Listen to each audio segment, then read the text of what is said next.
Hello hello hello. सबको मेरा प्रणाम है, नमस्कार है।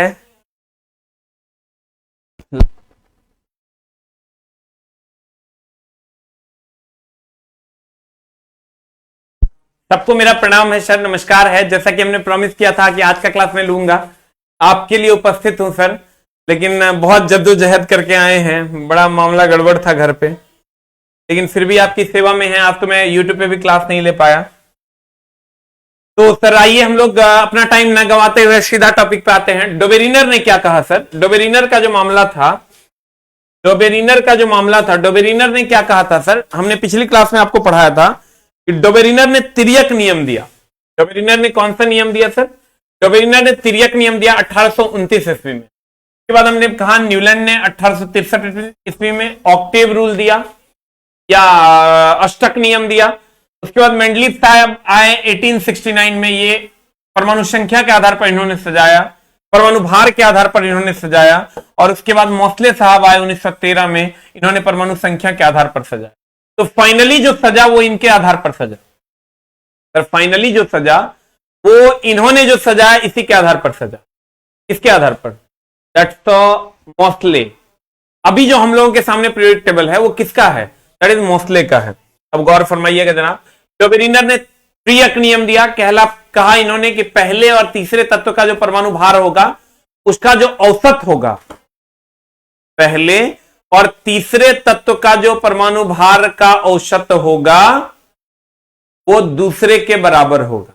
याद है पिछली क्लास में अगर आप किए होंगे उसमें हमने बताया था ये तिर्यक नियम था, लेकिन ये कुछ ही तत्वों पर लागू हो रहा था, इसलिए इस पर कोई बात नहीं किया गया और इसको माना नहीं गया। इन्होंने कहा कि पहले और तीसरे तत्व का जो परमाणु भार का औसत होगा वो दूसरे तत्व के बराबर होगा। उसके बाद डोबेरिनर के बाद आ गए सर न्यूलैंड साहब। न्यूलैंड साहब ने क्या कहा? न्यूलैंड ने अष्टक नियम दिया। उन्होंने कहा जैसे संगीत के स्वर होते हैं सा रे गा मा पा धा नी सा, वैसे ही सर न्यूलैंड ने कहा कि हर आठवें तत्व का गुण समान होगा। यानी ये पहला अगर पहले तत्व का गुण आठवें तत्व के समान होगा और दूसरे तत्व का गुण नौवें तत्व के समान होगा, तीसरे तत्व का गुण 10वें तत्व के समान होगा और चौथे तत्व का गुण 11वें तत्व के समान। लेकिन इस आवर्त सारणी में था क्या सर? ये कैल्शियम तक ही मान्य था। कहां तक मान्य था सर? कैल्शियम तक मान्य था। और ये आवर्त सारणी किस पर अंत हो गया? थोरियम पर। यह आवर्त सारणी किस पर अंत हो गया सर? थोरियम पर इस आवर्त सारणी का अंत हो गया। कहां तक मान्य था? कैल्शियम तक। और कहां पर अंत हो गया इसका? थोरियम पर। कहां पर अंत हो गया सर? थोरियम पर। अब गौर फरमाइएगा, अगर हम बात करें सर कि इसका विशेषता क्या क्या था, गुण क्या क्या था, अवगुण क्या क्या था, कुछ तत्वों को इन्होंने सजा दिया जो कैल्शियम तक ये मान्य था कि हर आठवें तत्व का गुण समान होगा। थोरियम पर ये पीरियोडिक टेबल समाप्त हो गया था। और दूसरा, हेलोजन के साथ इसका जो अवगुण ये था कि हेलोजन के साथ इससे कोबाल्ट और निकेल को रख दिया, जबकि कोबाल्ट और निकेल को आयरन के साथ होना चाहिए था। पिछली क्लास में हमने ये क्लियर किया था, अगर आपने देखा होगा, इसको हम पूरा डिटेल में पढ़ाए थे। दूसरा, इन्होंने क्या किया सर? एक ही आवर्त वर्ग में दो दो तत्वों को रख दिया। तो ये सारे इसके अवगुण थे। उसके बाद हम सर इसके सारे चीजों को हमने पढ़ा था कि पहले तत्व का गुण आठवें तत्व से मिलेगा, आठवें तत्व का गुण 15वें तत्व से मिलेगा, 15वें तत्व का गुण 23वें तत्व से मिलेगा। उसके बाद आ जाइए आप न्यूलैंड के अवगुणों पर, डिसएडवांटेजेस ऑफ न्यूलैंड। इन्होंने कैल्शियम तक ही तत्वों को अपने सिद्धांत से सजाया। न्यूलैंड के समय ज्ञात तत्वों की संख्या 56 थी। इसके बाद जो मेंडलीव किया तो उस समय 63 था, और उसके बाद जो मोस्ले ने किया था उस समय 114 था। डोबेरिनर के समय तत्व का कोई माई बाप नहीं था कि कितना था, लेकिन जब न्यूलैंड ने किया उस समय 56 था, जब मेंडलीव ने किया उस समय 63 था, और जब लास्टली मोस्ले ने किया तो 114 था। तो कहते हैं सर न्यूलैंड के समय केवल 56 तत्व ही खोजे गए। एक ही वर्ग में असमान द्रव्यमान वालों को रखा गया। एक ही वर्ग में समान को नहीं रखा गया, असमान द्रव्यमान वालों को रखा गया। जैसे देखो यहां एक ही वर्ग है, एक ही वर्ग है, इसको सर वर्ग कहते हैं और इसको सर आवर्त कहते हैं। तो क्या कहते हैं सर? आवर्त कहते हैं। तो कहते हैं कोबाल्ट और निकेल को एक ही वर्ग में रख दिया गया। कोबाल्ट और निकेल को क्या किया गया? एक ही वर्ग में रख दिया गया। तो मामला यह हुआ कि असमान द्रव्यमान वालों को एक ही वर्ग में रख दिया गया। यहां सर मामला इसका गड़बड़ हुआ। तो कहते हैं एक ही वर्ग में असमान द्रव्यमान वालों को रखा गया, जैसे कोबाल्ट और निकेल दोनों का द्रव्यमान अलग अलग था लेकिन एक ही वर्ग में रख दिया। अक्रिय गैस उस समय तक ज्ञात नहीं थे, खोजे नहीं गए थे, इसलिए देखो इसमें एक भी अक्रिय गैस तुमको नहीं मिलेगा। अक्रिय गैस पहली बार खोजा था किसने? मेंडलीफ ने। उसके बाद है यह कैल्शियम तक ही मान्य था। कहां तक मान्य था सर? कैल्शियम तक ही मान्य था, और ये आवर्त सारणी थोरियम तक खत्म हो जाता था। उसके बाद आते हैं सर दामित्र मेंडलीफ चचा। कौन आते हैं सर? मेंडलीफ चचा। मेंडलीफ चचा क्या थे? मेंडलीफ ने एक आवर्त सारणी दिया, पहली बार आवर्त सारणी इन्होंने ही दिया। इसको सर अगर आप देखोगे न्यूलैंड का जो था, इसको सर आवर्त सारणी नहीं कहा गया। इसको न्यूलैंड, पहले डोबेरिनर ने तिर्यक नियम दिया, उसके बाद न्यूलैंड ने अष्टक नियम दिया, उसके बाद आए दामित्र मेंडलीफ। मेंडलीफ ने आवर्त सारणी दे दिया। तुमको अगर कहेगा पहली बार आवर्त सारणी किसने दिया, तो कहेंगे मेंडलीफ ने। और कहेगा आधुनिक आवर्त सारणी किसने दिया, तब मोसले का नाम। गौर फरमाइएगा जनाब, जब न्यूलैंड के बाद जब मेंडलीफ चचा आए, तो मेंडलीफ ने सर एक आवर्त सारणी दिया, जो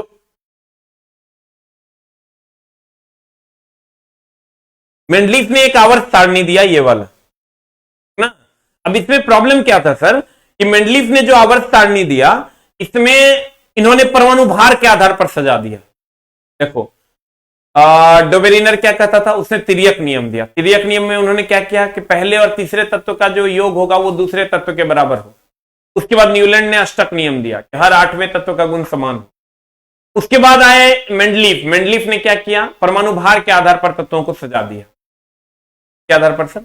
परमाणु भार के आधार पर तत्वों को सजा दिया। इसके आधार पर सजा दिया, परमाणु भार के आधार पर तत्वों को सजा दिया। इसके आधार पर परमाणु भार के आधार पर तत्वों को सजा दिया। अब उन्होंने जो परमाणु भार के आधार पर सजाया, तो उन्होंने कैसे सजाया? कहा कि अच्छा, जिसका भार कम है उसको पहले रखो, उससे ज्यादा है उसके बाद रखो, उससे ज्यादा है उसके बाद, उससे ज्यादा उसके बाद, उसके ज्यादा उससे ज्यादा उसके बाद, इसी तरह परमाणु भार के आधार पर उन्होंने। और उस टाइम तक जब मेंडलीफ ने खोज किया, जिस टाइम पीरियोडिक टेबल का, उस टाइम 63 तत्व खोजे गए थे। अक्रिय गैस भी थी। क्या किया, बहुत तेज आदमी था, अक्रिय गैस को एक साथ लेफ्ट साइड में, यानी बाएं साइड में लाकर रख दिया। लेफ्ट साइड में helium, neon, argon, krypton, xenon, radon को लाकर रख इस साइड, और बाद बाकी तत्व यहां थे जो परमाणु भार के आधार पर सजाए। तत्व के क्या क्या था? आवर्त सारणी। अब ये क्यों फेल हुआ? एकमात्र तत्व हुआ जो इसको सर मामला गड़बड़ कर दिया, मुंह में लाठी ठूस के हड़बड़ा तत्व था वो हाइड्रोजन। कहता था कि अगर तुम परमाणु भार के आधार पर सजाते हो, हाइड्रोजन कहता था कि अगर भाई मेरे तू परमाणु भार के आधार पर सजाते हो, तो हाइड्रोजन कहता था कि मेरे तो 3 समस्थानिक है। समस्थानिक हम आपको पीछे पढ़ाए हैं, याद कीजिए। हाइड्रोजन ने क्रमबद्ध ज्ञान को विज्ञान कहता है। ऐसा नहीं कि एडमिशन लेके भूल गया, एक के बार आवाज सारणी में आ गया, समझ में आ गया, ऐसा कुछ नहीं। अब पूरा वीडियो जिसने फॉलो किया है उसी का काम होना है। अब कहिएगा क्यों? क्योंकि क्रमबद्ध ज्ञान को विज्ञान कहते हैं। अगर हम हाइड्रोजन की बात करें, हाइड्रोजन में अगर हम प्रोटियम का एक समस्थानिक, प्रोटियम को हम कहते हैं 01। उसके बाद है ड्यूटेरियम। ड्यूटेरियम इसके दूसरे समस्थानिक हैं, इसको हम D011 कहते हैं। सॉरी आ गया, इसको हम T11 कहते हैं, इसको हम D12 कहते हैं। और एक है सर ट्राइटियम। ट्राइटियम को हम T13 कहते हैं। या इसी को सर अगर आप कहोगे, हम H11, हम H12 और इसको हम H1, protium P11 H11, deuterium D12 H12, tritium T13 H1। ये कहता था कि मेरे अगर तुमने परमाणु भार के आधार पर सजाया, तो मेरे सभी समस्थानिक के भार अलग अलग हैं। इसका भार 1 है, इसका भार 2 है, इसका भार 3, हमको 3 स्थान। पगला था यही चोट्टा के कारण मेंडलीफ गया बोरा में। अगर एक भी चोटमल परिवार में हो जाए ना, परिवार का बोरा में जाना तय है। कि हाइड्रोजन अकेले आवाज उठाया कि भैया हमारे तो सबके भार अलग अलग हैं, तो सबको अलग अलग स्थान दो। शिव कपाड़ पे हाथ धर के भाई, अब बाप रे बाप कैसे हो, कहा तुम ही ना कहते हो कि परमाणु भार के आधार, तब मोस्ले चचा है, मोस्ले कहे वो सब नहीं होगा, परमाणु संख्या के आधार पर सजाएंगे। उसने क्या किया, परमाणु संख्या एक एक एक, तीनों का परमाणु संख्या एक था, तीनों अलग अलग स्थान कैसे मांगे, लेकिन ये लोग बांस कर दिया किसको, लीफ। समस्थानिक किसी को कहते हैं, समस्थानिक, समस्थानिक जिसके परमाणु संख्या समान, समस्थानिकों को स्थान नहीं दे पाया, इसलिए हाइड्रोजन को उसने आवारा कह दिया। है हाइड्रोजन तो आवारा है, चोर है तू, लुच्चा है। क्यों कि तुम पूरे के पूरे पीरियोडिक टेबल को बर्बाद कर दिया। हम अकेले थोड़े कर रहे हैं, कार्बनो मांग रहा है, कार्बनो कहता है कि 6 12 6 13, तो 12 13, सबने आवाज उठाना शुरू किया, तो मेंडलीफ की ये बात झूठी निकल गई कि तत्वों को परमाणु भार के आधार पर सजाया जा सकता। मेंडलीफ ने परमाणु भार के आधार पर सजाने की कोशिश, मेंडलीफ ने सर किसके आधार पर सजाया, तो कहेंगे मेंडलीफ ने परमाणु भार के आधार पर, इसके आधार पर सजाया सर, मेंडलीफ ने परमाणु भार के आधार पर तत्वों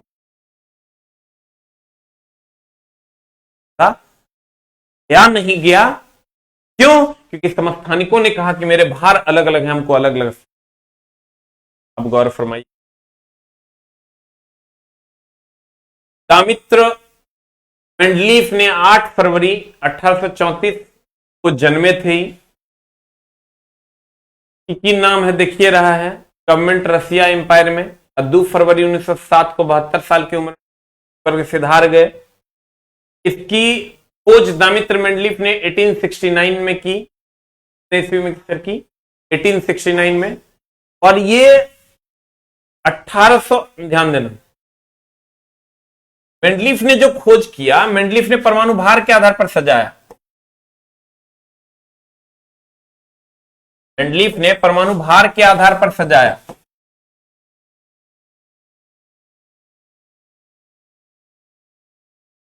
मेंडलीफ ने किसके आधार पर सजाया सर, परमाणु भार के आधार पर सजाया। मेंडलीफ ने किसके आधार पर सजाया, परमाणु भार के आधार, लेकिन गड़बड़ हो गई। मेंडलीफ ने परमाणु भार के आधार पर तो सजा दिया, लेकिन समस्थानिक के कारण इसका पीरियोडिक टेबल फेल कर गया। अब मेंडलीफ ने 1869 में यह काम किया, और ध्यान देना 1869 में यह काम किया, और 1872 ईस्वी में जर्मनी की पत्रिका में आवर्त सारणी पब्लिश, 1872 में, जबकि इसने खोज कितने में किया था, 1860। पता है कि खोज दामित्र मेंडलीफ ने 1869 में की, 1872 में मेंडलीफ की आवर्त सारणी जर्मन पत्रिका में छपी, जब यह काम शुरू किया गया था। इन्होंने परमाणु द्रव्यमान क्या, 100 बार क्वेश्चन था कि मेंडलीफ ने किसके आधार पर तत्वों को सजाया, हम कहेंगे द्रव्यमान के आधार पर पीरियोडिक टेबल बनाया। तो कहेगा पहला आवर्त सारणी किसने बनाया था, हम कहेंगे मेंडलीफ ने। पहला आवर्त सारणी किसने बनाया, मेंडलीफ ने। कहेगा आवर्त सारणी की खोज किसने की, लड़का मार देता है मोस्ले, क्योंकि गलत है। आवर्त सारणी की खोज मेंडलीफ ने की थी, आधुनिक आवर्त सारणी की खोज मोस्ले ने। कहते हैं इनके समय ज्ञात तत्वों की संख्या कितनी थी, 63, और न्यूलैंड के समय कितना था, 56, आधुनिक आवर्त सारणी में कितना था, मोस्ले के समय 14।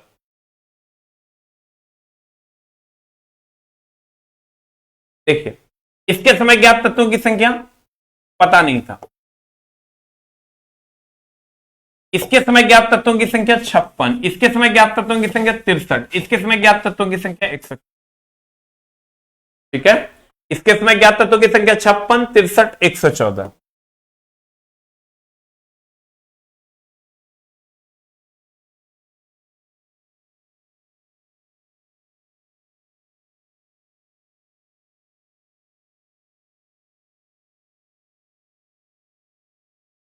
अब देखिए, कहते हैं इसके समय ज्ञात तत्वों की संख्या 56 थी और इसने किसके आधार पर सजाया सर? मेंडलीफ ने परमाणु द्रव्यमान के आधार पर। फिर से मैं समझाता हूं सर।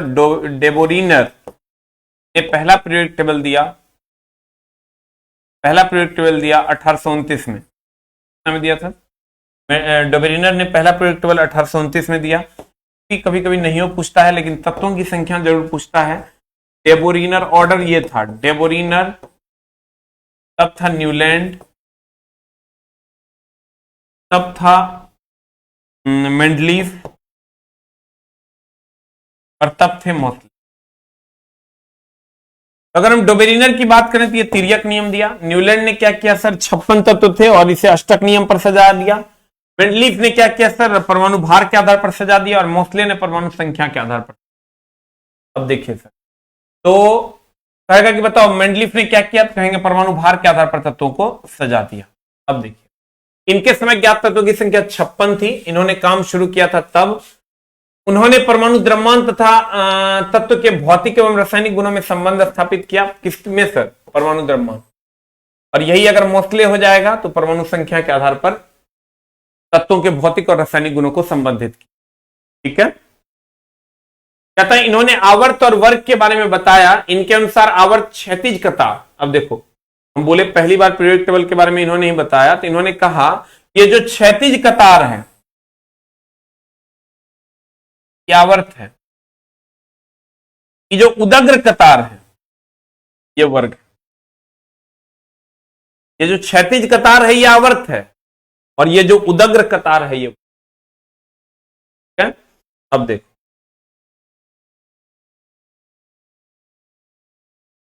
कहते हैं कि उन्होंने परमाणु द्रव्यमान के आधार पर सजाया। इन्होंने आवर्त और वर्ग के बारे में बताया। इनके अनुसार जो क्षैतिज कतार है, जो ऐसे वाले हैं हॉरिजॉन्टल, से आवर्त कहते हैं। के अनुसार आवर्त क्षैतिज कतार होते हैं। ये जो आवर्त हैं ये क्षैतिज कतार होते हैं। वर्ग जो होते हैं वो उदग्र कतार होते हैं। वर्ग कैसे होते हैं सर? उदग्र कतार। आवर्त कैसे होते हैं सर? क्षैतिज कतार। अब देखो, ये तो समझता होगा ना चला, ई होता है आवर्त और ई होता है वर्ग। अब देखो, कहता मेंडलीफ पीरियोडिक टेबल के गुण क्या क्या थे सर? मेंडलीफ के पीरियोडिक टेबल के गुण क्या क्या थे? देखो, एक तो पहले उसने उस ज्ञात तत्वों, सभी तत्वों को, लगभग 63 प्लस तत्व थे, सबको सजा। दूसरा सर, इन्होंने क्या किया कि जितने भी अक्रिय गैस थे उसको दाईं ओर लाकर सजा। तीसरा इसने क्या किया सर? इसने अपने पीरियोडिक टेबल जगह छोड़, हो सकता है कि आगे कोई तत्व है। भैया आप न्यूलैंड में अगर देखोगे, न्यूलैंड ने अपने पीरियोडिक टेबल में कहीं कोई जगह नहीं छोड़ी। इतना काबिल था, इसको लगा हम जितना अभी है इतने रहेगा, लेकिन सर न्यूलैंड ने कोई जगह नहीं छोड़ा अपने समय में या अज्ञात तत्वों के लिए। लेकिन मेंडलीफ ऐसा नहीं किया। मेंडलीफ ने क्या किया सर? मेंडलीफ ने अपने ज्ञात तत्वों के लिए, जो तत्व आने वाले हैं उसके लिए देखो जगह छोड़। कुछ तत्व होंगे जो बाद में आए, उन्होंने अक्रिय गैस को इस साइड लाकर सजा। उस समय के सभी ज्ञात तत्वों को पर यह नियम लागू भी हो रहा था। अगर समकालिक वाला विरोध नहीं होता तो आज आधुनिक आवर्त सारणी नहीं, हम लोग आवर्त सारणी पढ़ रहे होते और उसके पप्पा पढ़ रहे होते। अब देखिए, इसके गुण क्या क्या थे? सारे उपलब्ध तत्वों को इन्होंने कुछ खाली स्थान छोड़ा, जब भी खोज हो उस खाली स्थान पर लिख दिया जाए, लिखा जा सके। जब अक्रिय गैस की खोज हुई से बिना पीरियोडिक टेबल को बाधित किए बाईं ओर किया गया इस अक्रिय गैसों। इसने 3 तत्वों को बाद में शामिल किया, स्कैंडियम, गैलियम और जर्मेनियम को बाद में शामिल किया। इसी का सर अलग अलग नाम उन्होंने रखा था जो हम आगे पढ़ेंगे। अब मेंडलीफ पीरियोडिक टेबल के अवगुण क्या क्या थे? सर अवगुण कुछ नहीं थे, ध्यान दीजिए।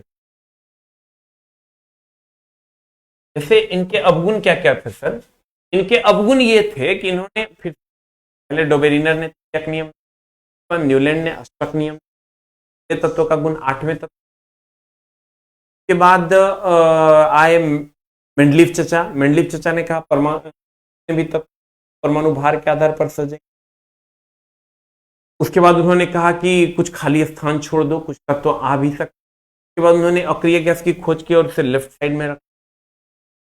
लेकिन उसके कुछ कुछ दोष थे। क्या दोष थे?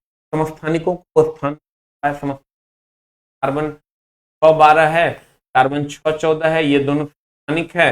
ये दोनों कहते थे हम अलग अलग स्थान भार के आधार आए हो तो अलग, हम दोनों को अलग अलग स्थान क्योंकि हो नहीं पाया। क्यों नहीं हो पाया? क्योंकि तब तो सारे लोग अलग अलग, तो समस्थानिकों को यह स्थान नहीं दे। कौन नहीं दे पाया? लीप चचा समस्थानिकों के लिए कोई स्थान नहीं रख पाए। और उसके बाद सबसे ज्यादा तो सर इस परेशान कौन किया? हाइड्रोजन। हाइड्रोजन हम पहले भी बताया, अभी जस्ट बताए थे, हाइड्रोजन था हमको सबसे ज्यादा परेशान। कुछ कुछ जगहों पर इन्होंने क्या किया कि जैसे इन्होंने कहा था कि हम बढ़ते हुए परमाणु भार के आधार पर सजाए। कुछ जगहों पर उन्होंने कहा कि हम बढ़ते हुए परमाणु भार के आधार पर सजाएंगे, नहीं। कुछ जगहों पर जो ज्यादा परमाणु भार था उसको पहले रख दिया और जो कम था उसको बाद में रख। गड़बड़ क्या हुआ? गौर। मेंडलीव के पीरियोडिक टेबल के गुण हाइड्रोजन को निश्चित स्थान नहीं, हाइड्रोजन को सर निश्चित स्थान दिया ही नहीं गया। हाइड्रोजन को 3 स्थान मांग रहा था, जो कि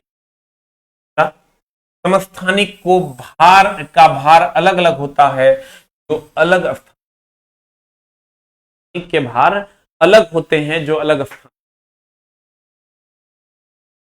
के भार की अगर हम बात करें अलग होते हैं अलग स्थान। ठीक है, क्योंकि सर अब समस्थानिक का भार अलग होता है और वो अलग स्थान मांगता था, जो कि ये दे नहीं पाए। जैसे हाइड्रोजन का हमने कहा, या कार्बन ले लो 612 और कार्बन 614, इसके भार अलग होते हैं क्योंकि ये दे नहीं पाए। हाइड्रोजन के 3 समस्थानिक हैं जिसके अलग अलग भार है। हाइड्रोजन के 3 समस्थानिक हैं जिसके भार अलग अलग। एग्जाम्पल में हमने लिखा है कि समस्थानिक के भार अलग अलग होते हैं, जो अलग अलग स्थान मांगता था। तो एग्जाम्पल में आप हाइड्रोजन को ले लीजिए, इसके 3 समस्थानिक हैं जो कि भार जिनके अलग अलग होते हैं। कुछ जगहों पर अधिक द्रव्यमान वाले पहले तथा कम द्रव्यमान वाले बाद में रखे गए। जैसे कोबाल्ट का 58.8 होता था, निकेल का 58.7, इसको होना चाहिए था पहले और इसको होना चाहिए था बाद में, जबकि उल्टा हो गया। इसी को पहले रख दिया गया, उसको पहले तो 58.7 होना चाहिए। क्या क्या पहले 58, के बाद फिर होना चाहिए था, ये होना ये चाहिए 58.7 पहले 8 बाद में।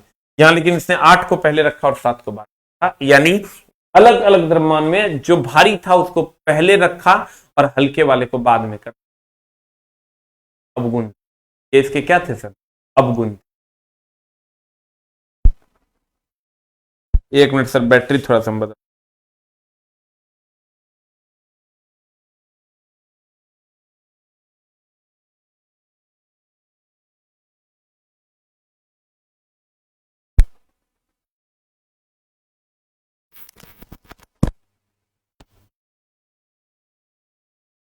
हेलो, अब देखिए सर, हमने क्या कहा कि मेंडलीफ ने आवर्त सारणी बनाया पहला। ठीक है, मेंडलीफ ने पहला आवर्त सारणी बनाया और आवर्त सारणी की खोज। अब मेंडलीफ चचा कहते थे कि आवर्त सारणी में परमाणु भार के आधार पर सजाएंगे, लेकिन परमाणु भार के आधार पर जब सजाया, उन्होंने समस्थानिक लोग कहने लगा कि हमारा भार अलग अलग है, हमको अलग अलग। सबसे ज्यादा इसको बांस कर दिया हाइड्रोजन। हाइड्रोजन कहता है हमको अलग अलग स्थान दो, क्योंकि हो नहीं पाया। तो लेकिन इसके कुछ कुछ पॉजिटिव पॉइंट्स क्या क्या थे? एक तो परमाणु भार के आधार पर सजाया, तो उसके जितने भी ज्ञात तत्व थे प्लस उसको दिया। अक्रिय गैस को लेफ्ट साइड में लाकर रख दिया। अक्रिय गैस को कहां लाकर रख दिया सर? अक्रिय गैस को इन्होंने लेफ्ट साइड में लाकर रख दिया। ठीक है, उसके बाद इन्होंने जितने भी उस टाइम के आने वाले तत्व जो भी थे, उसको इन्होंने सर उसके लिए स्थान छोड़ा कि हो सकता है कि कुछ तत्व बाद में आए, और कुछ तत्व जैसे स्कैंडियम, गैलियम और जर्मेनियम को इन्होंने बाद में पीरियोडिक टेबल में, अपने पीरियोडिक टेबल में। अब रही बात सर मेंडलीव की, तो इसकी आवर्त सारणी में दोष क्या क्या था? एक तो हाइड्रोजन को स्थान नहीं दे पाया, समस्थानिकों को स्थान नहीं दे पाया क्योंकि वो 2 स्थान मांगता था, कहता था कि अगर परमाणु भार के आधार पर सजाओगे तो हम दोनों का अलग अलग भार, अलग अलग स्थान। जैसे सर होता क्या है, आप अगर हाइड्रोजन की बात करोगे तो हाइड्रोजन का 1 1, के बाद हीलियम की बात करो 2 4 होता है, Li की बात करो ये 3 7 होता है। तो इसने कहा कि पहले 1 वाले को रखो, फिर 4 वाले को रखो, फिर 7 वाले को रखो। ये तो परमाणु द्रव्यमान है और ये परमाणु संख्या है, ध्यान दीजिएगा सर, ये परमाणु भार है, ये परमाणु भार है और ये परमाणु संख्या है। तो इसने कहा ये बढ़ते हुए परमाणु भार के आधार पर सजा दो।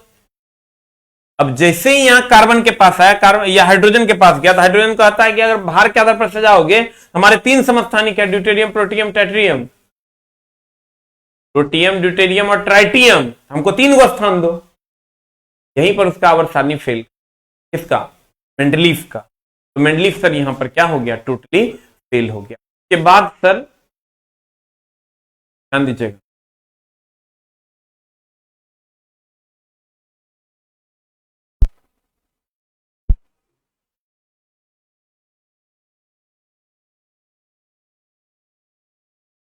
अच्छा कोई बात नहीं, साउंड ठीक हो जाएगा सर, अभी भर का क्लास कर लो, वो स्टूडियो में कल से क्लास होगा तो दिक्कत नहीं हो। उसके बाद देखो, उसके बाद आगे मेंडलीव के असमान गुण वाले तत्व एक ही वर्ग में रख दिया। ये भी इसके सर बहुत बड़े अवगुण थे, उन्होंने असमान गुण वाले को एक ही साथ रख दिया। जैसे मैंगनीज को हेलोजन वर्ग में रख दिया, उसने मैंगनीज के साथ हेलोजन को रख दिया, तो ये उसका सबसे बड़ा डिसएडवांटेज था। तो ये कुछ खास डिसएडवांटेज नहीं था। उसके बाद आ गया सर आवर्त सारणी, ये वाला, जिसको आप सर आधुनिक आवर्त सारणी के नाम से जानते। ये आवर्त सारणी मोस्ले ने सजाया 1913 में सर। जैसे आवर्त सारणी अगर कहेगा तो मेंडलीव ने, लेकिन आधुनिक आवर्त सारणी की बात करेंगे मोस्ले ने 1913 ईस्वी में, 1913 में इन्होंने सर आवर्त सारणी को सजाया। कितने ईस्वी में सजाया इन्होंने सर? 1913 में। किसने सजाया? मोस्ले ने। किसने सजाया सर? मोस्ले ने 1913 ईस्वी में उसने सर आधुनिक आवर्त सारणी को सजा दिया। कितने ईस्वी में? 1913 ईस्वी में उन्होंने आवर्त सारणी को, आधुनिक आवर्त सारणी, आवर्त सारणी किस सजाया था सर? सर गो गो गो हो गया, तनी फ्रेश बताइए एक बार और सर, गौर फरमाइएगा। हम फिर से बताने जा रहे हैं, थोड़ा सा नहीं बहुत ज्यादा गौर फरमाने की कोशिश की।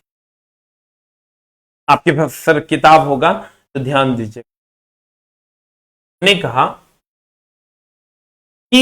गया कि बहुत सारे तत्व हैं, हाइड्रोजन है, हीलियम है, लिथियम है, फास्फोरस है, पोटेशियम है, सोडियम है, क्रोमियम है, इस सबको क्यों ना सजा दिया जाए, सबको क्यों ना सजाया जाए। जब इसको सजाने की बात आई सर, तो पहला काम डोबेरिनर ने किया। पहला काम किसने किया? डोबेरिनर ने किया। पहला काम किसने किया सर? डोबेरिनर ने किया 1829 ईस्वी। इसने क्या किया सर? इसने एक तिर्यक नियम दिया। कौन नियम दिया सर? तिर्यक नियम दिया। इन्होंने कहा कि पहला का प्लस दूसरा का जो तीसरा का जो भार होगा, उसका जो औसत होगा वो दूसरे के भार के बराबर होगा। पहला और तीसरे का जो भार का औसत होगा वो दूसरे के बराबर होगा। लेकिन इसके जो है नियम जो है 2-3 सीरीज तक ही काम किया, 7 8 9 तत्वों तक। उसके बाद ये नियम फेल हो गया। उसके बाद न्यूलैंड चचा आए। जब न्यूलैंड चचा आए तो न्यूलैंड चचा आ गए सर 1863 में। कितने ईस्वी में सर? 1863 में। इन्होंने क्या किया सर? अष्टक नियम दिया। इन्होंने कौन नियम दिया? अष्टक नियम दिया। और अष्टक नियम में इन्होंने कहा कि पहले तत्व का गुण जो होगा वो 8वें तत्व से मिलेगा, दूसरे तत्व का गुण 9वें तत्व से मिलेगा और तीसरे तत्व का गुण 10वें तत्व से मिलेगा। उन्होंने कहा कि पहले तत्व का गुण 8वें तत्व से, दूसरे तत्व का गुण 9वें तत्व से और तीसरे तत्व का गुण 10वें तत्व। किसने कहा? इसके बाद आ गए सर मेंडलीव चचा। मेंडलीव चचा ने क्या किया, इसमें सर न्यूलैंड का आवर्त सारणी था, न्यूलैंड का जो आवर्त सारणी था वो कैल्शियम तक ही अंत था, वहीं तक उसका नियम लागू होता था। उसके बाद थोरियम पर इसका आवर्त सारणी अंत हो गया। कहां पर अंत हो गया सर? थोरियम पर उसका आवर्त सारणी का अंत। और नियम कहां तक लागू होता था? कैल्शियम तक। इसका डिसएडवांटेज क्या क्या था? एक ही वर्ग में एक से अधिक तत्व रख दिया, हेलोजन के साथ कोबाल्ट और निकेल को रख दिया, आयरन को कोबाल्ट और निकेल से दूर रख दिया, और कैल्शियम में तक मान्य था, थोरियम पर जाकर खत्म हो जाता। इसके बाद सर आए मेंडलीव चचा। कौन आए सर? मेंडलीव चचा है। मेंडलीव चचा ने क्या किया सर, इसने परमाणु भार के आधार पर सजाया।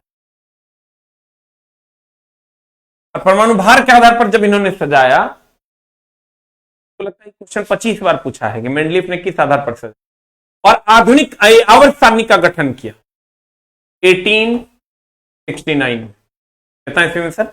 1869 में इन्होंने आवर्त सारणी का गठन किया परमाणु भार के आधार पर।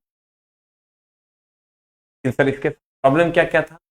इन्होंने लगभग उस टाइम के ज्ञात लगभग 63 तत्वों को सजा दिया, जबकि अगर न्यूलैंड की बात करें इस टाइम ज्ञात तत्वों की संख्या 56 थी, इसके समय ज्ञात तत्वों की संख्या 63 प्लस थी। इन्होंने सब अक्रिय गैस को, इन्होंने इनर्ट गैस को इन्होंने लेफ्ट में रख दिया, लेफ्ट साइड में रख दिया। बहुत सारे खाली स्थान छोड़ दिए। ये भी पूछता है जो अज्ञात तत्व बाद में आएंगे उसके लिए उन्होंने खाली स्थान, किसने किसने सर खाली स्थान छोड़ा? मेंडलीव ने। सिलिकॉन वगैरह को उन्होंने, जर्मेनियम वगैरह को बाद में उन्होंने जोड़ा, जर्मेनियम वगैरह को उन्होंने क्या किया? बाद में जोड़ा अपने आवर्त सारणी। लेकिन इसके गुण अवगुण क्या क्या थे? जितने भी समस्थानिक थे जिसका भार अलग अलग हुआ करता था, वो काम को अलग अलग स्थान दो। जिसमें सबसे बड़ा राजा था हाइड्रोजन, जिसने इसके नाक में दम कर दिया, तो फिर उन्होंने आवर्त सारणी फेल हो गया, और तब नया आवर्त सारणी आया 1913 ईस्वी में। और 1872 में सर इनकी पत्रिका में, जर्मन पत्रिका में सर ये भी पूछा है, 1872 ईस्वी में जर्मनी की एक पत्रिका में इनका सर ये पीरियोडिक टेबल प्रकाशित हुआ। और उसके बाद आए मोस्ले चचा 13 ईस्वी में, और इन्होंने दिया आधुनिक आवर्त सारणी। आधुनिक आवर्त सारणी के जन्मदाता बने, और इन्होंने परमाणु संख्या के आधार पर, परमाणु संख्या के आधार पर तत्वों को सजा दिया। अब ये मत कहना कि परमाणु संख्या क्या होता है, तब तो क्रमबद्ध ज्ञान नहीं ले रहा है। सोडियम 11 23 होता है, सोडियम 11 23 होता है, तो 11 परमाणु संख्या और 23 परमाणु भार है। 11 परमाणु संख्या है और 23 क्या है? परमाणु भार है। तो इन्होंने परमाणु संख्या के आधार पर सजाया। किसके आधार पर सजाया सर? परमाणु संख्या के आधार पर को इन्होंने परमाणु संख्या के आधार पर ध्यान। पहला हमारा जो वैज्ञानिक आया था डोबेरिनर 1829 ईस्वी में, उन्होंने तिर्यक नियम दिया, और तिर्यक नियम में पहले और तीसरे तत्व का गुण इन्होंने कहा कि ये तीसरे तत्व के समान होगा, का भार पहले और तीसरे तत्व का भार दूसरे तत्व के भार के बराबर होगा। न्यूलैंड ने 1863 ईस्वी में अष्टक नियम, जिसमें पहला तत्व का गुण 8वें से, दूसरे तत्व का गुण 9वें तत्व से मिलता था। उसके बाद कैल्शियम पर इसका आवर्त सारणी खत्म का जो नियम था कि हर 8वें तत्व का गुण समान होगा, वो समाप्त हो गया, पर नहीं लगता था। थोरियम पर इसकी आवर्त सारणी समाप्त हो गई। इसका अवगुण यह था कि एक ही तत्व में, एक ही वर्ग में अलग अलग तत्वों को रख दिया गया, अलग अलग द्रव्यमान के तत्वों को रख दिया। दो तत्वों को उन्होंने एक ही वर्ग में रख दिया। उसके बाद आए सर मेंडलीव चचा। अगर पिछला क्लास आप किए होंगे तभी सर समझ में आएगा, नहीं तो मामला गड़बड़ हो जाएगा। मेंडलीव चचा ने परमाणु भार के आधार पर सजाया 1869 में। इसके समय ज्ञात तत्वों की संख्या 56 थी। न्यूलैंड के समय, इसके समय ज्ञात तत्वों की संख्या 63, न्यूलैंड के समय ज्ञात तत्वों की संख्या 56, मोस्ले के समय ज्ञात तत्वों की संख्या। इन्होंने सर इनर्ट गैस को सबसे लेफ्ट साइड में रखा, और 1872 में इनकी एक पत्रिका में इनका आवर्त सारणी पब्लिश। सबसे ज्यादा नाक में दम कौन किया सर? सबसे ज्यादा नाक में दम कौन किया? हाइड्रोजन। हाइड्रोजन ने कहा कि हमको, मेरा अलग अलग द्रव्यमान है, हमको अलग अलग क्लियर? तो आज की कार्रवाई हम लोग यहीं तक रखेंगे और कल हम लोग पढ़ेंगे सर अपने नियमित समय पर आधुनिक आवर्त सारणी। ठीक है, कल हम लोग सर अपने नियमित समय पर आधुनिक आवर्त सारणी को पढ़ेंगे। Very much. और आज का क्लास लाइव हम उस टाइम अपने टाइम से नहीं ले पाए, इसके लिए बढ़िया। अभी जस्ट हम आए हैं, कपड़ा चेंज किया और आपके क्लास। वेरी मच, नमस्कार।